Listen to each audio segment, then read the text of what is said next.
কংগ্ৰেছৰ যেটো জমিদাৰী ভাৱ আৰু স্বাধীনতাৰ পিছত এটা সময়ত তো কংগ্ৰেছৰ দপদপনি আছিল। ভাৰতবৰ্ষৰ বিভিন্ন ৰাজ্যত কংগ্ৰেছৰ চৰকাৰ আছিল। অসমতো দীৰ্ঘদিন আছিল। উত্তৰ পূৰ্বাঞ্চলৰ গোটেইকেইখন ৰাজ্যত কংগ্ৰেছৰ চৰকাৰ আছিল। কিন্তু এটাৰ পিছত এটা কংগ্ৰেছৰ হাতৰ পৰা গুচি গ'ল। এই কথাটো কংগ্ৰেছে পাহৰি যায়। পাহৰি গৈ তেখেতসকলে সহযোগী দলবিলাকৰ যেটো সন্মান সেইটো দিব নাজানে।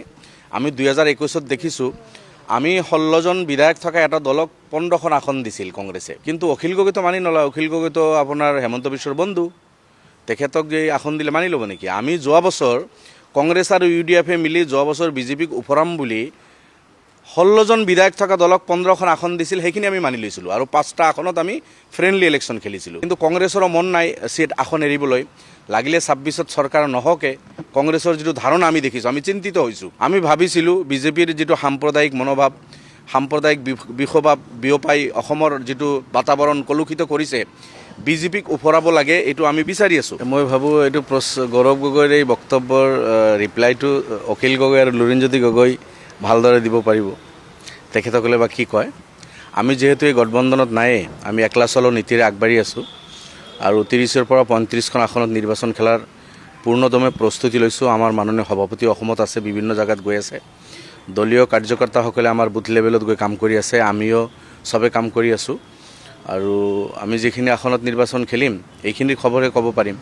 আমি আশাবাদী আছিলোঁ যে বাকী আসনখিনি প্ৰায় 95+ আসনত কংগ্ৰেছে সেই আসনখিনি সহযোগী দলখিনি লৈ বিজেপিৰ বিৰুদ্ধে এটা শক্তিশালী ফাইট দিব। কিন্তু এতিয়া যেটো দেখিছোঁ কংগ্ৰেছ আৰু সহযোগী দল তেখেতসকলৰ যিকেইটা আছে সেইকেইটাৰ যেটো অৰিয়াঅৰি, এইটোত আমি অলপ চিন্তিত হৈছোঁ। এনেকুৱা লাগি আছে যে কংগ্ৰেছে আগতেইতো যেটো তেখেতসকলৰ সহযোগী দলবিলাকৰ লগত 15টা আছিল, মাজত ক'লে 7টামান আছে। এতিয়া কালি গৌৰৱ গগৈৰ বক্তব্যৰ পিছত অখিল গগৈতো জঁপিয়াই আছে। লুৰিণ গগৈ মনে মনে থকা মানুহ, তথাপিও মই ভাবোঁ চুপচাপটো নাথাকে, তেখেতেও কিবা এটা কৈ দিব। হয়, বহুকেইটা দল এতিয়া 15টা দল ভগালেতো দুটাই ভাগত পৰে, তথাপিও নপৰে। গতিকে এতিয়া গৌৰৱ গগৈ কাক কেইটা দিব, ৰুমৰ ভিতৰত বন্ধ কোঠালিৰ ভিতৰত আলোচনাখিনি কৰিলে ভাল আছিল। চাওক, আমি অলপ চিন্তিত হৈছোঁ। কংগ্ৰেছৰ যেটো জমিদাৰী ভাৱ আৰু স্বাধীনতাৰ পিছত এটা সময়ত কংগ্ৰেছৰ দপদপনি আছিল। ভাৰতবৰ্ষৰ বিভিন্ন ৰাজ্যত কংগ্ৰেছৰ চৰকাৰ আছিল। অসমতো দীৰ্ঘদিন আছিল। উত্তৰ পূৰ্বাঞ্চলৰ গোটেইকেইখন ৰাজ্যত কংগ্ৰেছৰ চৰকাৰ আছিল। কিন্তু এটাৰ পিছত এটা কংগ্ৰেছৰ হাতৰ পৰা গুচি গ'ল। এই কথাটো কংগ্ৰেছে পাহৰি যায়। পাহৰি গৈ তেখেতসকলে সহযোগী দলবিলাকৰ যেটো সন্মান সেইটো দিব নাজানে। আমি 2021ত দেখিছোঁ আমি 16জন বিধায়ক থকা এটা দলক 15খন আসন দিছিল কংগ্ৰেছে। আমি সেইখিনি মানি লৈছিলোঁ। কিন্তু অখিল গগৈতো মানি নলয়। অখিল গগৈতো আপোনাৰ হেমন্ত বিশ্বৰ বন্ধু।